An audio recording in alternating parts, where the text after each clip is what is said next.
Okay, it's true. It's true. More women. Oh my Lord. It was a hoot. And how wonderful, right? Woman would come in and say, I'm thinking about getting my MBA, but my boss says I don't need it. And I'm saying, of course you need it. It was great. So today, I want to jump into where all this maybe comes together. I don't know, at least in my head. In higher ed today, besides the myriad of COVID challenges, higher ed is confronting the impending enrollment cliff of 2026. Maybe some of you know about it, maybe some of you don't. Back in 2008 and 2009, during the depths of the Great Recession, the American birth rate dropped. And unlike previous economic downturns, the birth rate did not rebound with the improving economy. And consequently, the 2026 first-year class and those for the next 10 years will have, depending on where you live, 5, 10, 15, and in some places 15% fewer students coming into college. In addition, layered on top of that, is young men have begun to opt out of higher education at an alarming rate. These two challenges portend a national crisis. We have a national policy to have the most highly educated workforce in the world. This is a big crisis, impending crisis. So a seat at the Juniata Board of Trustees table, it is a very small table now, is a very challenging seat. And so how does someone, now that you're at the seat at that table, how is it that you contribute? Well, I'm not an accountant. So the people who are doing that, oh, thank God I'm not an accountant. They have to deal with big, big problems. What I do bring is an understanding that unless you know the cause, everything looks random. And so when you look at retention, saying, oh, well, we lost 10% this year, we lose 10%. If you don't have any idea about what is driving retention, then you can't put in place any policies to address it. So one of the most significant things that I worked on my first term on the board is to create an understanding of what are the drivers for retention. What is it that sends students away? And today, suffice to say, we have an algorithm based on mountains of historical data, an algorithm that takes every student and creates a risk profile. And what that does is that the moment that student steps on campus, we know those that have the 90% probability of leaving us. We don't have to wait for them to fall off the road. We immediately turn on what I call the rescue, but we turn on the, are they coming to class? Are they this? Are they that? Where's their financial aid package? And so on and so on. So what does a scientist bring to running a college? Well, an understanding that without understanding, if you don't know what the cause is, you can't do anything to actually solve it. So as long as the college thought that every student's departure was an independent random event, there's nothing you can do as a policy. Well, we now have policy, and we'll see. We're in the first year of tracking it. COVID, of course, complicated all that, but so now we'll see. So by now, I hope my story affirms that fellowships are a sound investment. The ROI on fellowships, at least for me, was fabulous. So thank you. The other thing is that each recipient has unique needs.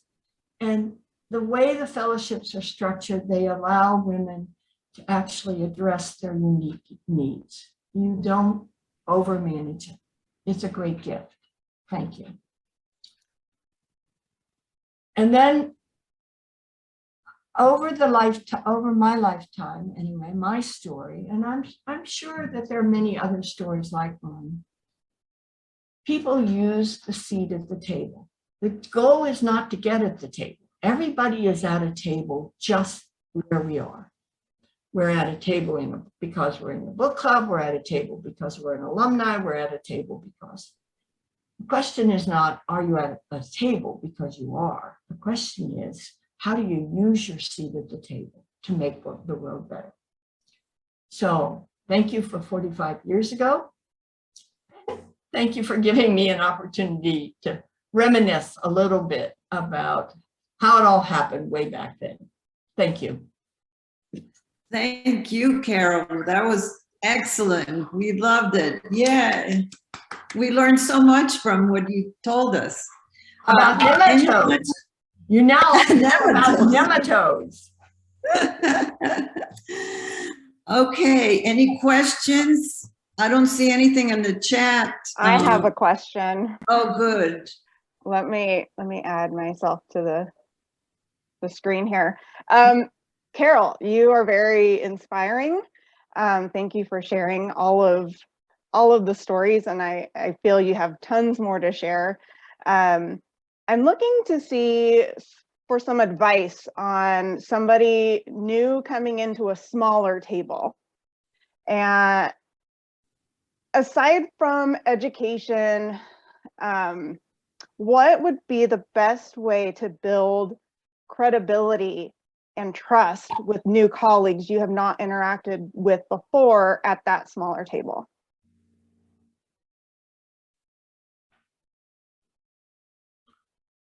Well, okay, you know the great answer that everyone says. It depends, but it doesn't really depend. What it is you got to the table for some reason. Speak up loudly, please. Yeah, I know. I was kind of thinking and talking at the same time. You got to the table for some reason, right? Why in the same hell did anyone think you should sit at the table? So that's the first thing, is that you're very clear in your own head why you think you're at this table. So in a business, I got to the table because I brought these things I talked about, but I was the only one there, right? I wasn't looking for someone who could do that. There were engineers who had one thing to say, accountants and traders and an array of other things. And so why are you there? And what is it that they need you to do? And so sometimes you just say, I've been sitting here listening, you know, I'm not quite sure. What is it that you need me to do on this topic? So that's the first thing, right? They may tell you nothing. We just need you to learn. You say, thank you, I'm in learning mode. And if they say, what do you think about this within? Then try to say what you think, right? But they got you there. So that's the important thing. They got you there. They think that you have something to contribute. So try to find out what they think you can contribute and then adjust it so you can. Thank you. Is that helpful? Yes, thank you. Any other questions for any of the other speakers or Carol? Nothing? I wanted to ask, is it Donna who talked about the— Yes, Donna. Smart? Yes. So you heard me talk about being on the board and understanding what's going on with these young people. Yes. And so it is an impending national crisis. Mm-hmm. And so one is we can't do anything about the demographics. What we can do is that we can take what we have and use it to the best of our advantage. And so you talked about all that in that place where you had all the engineers and you had all those men there. Yes. I know that this is American Association of University Women, but just like my executives who have daughters, we have sons. Absolutely.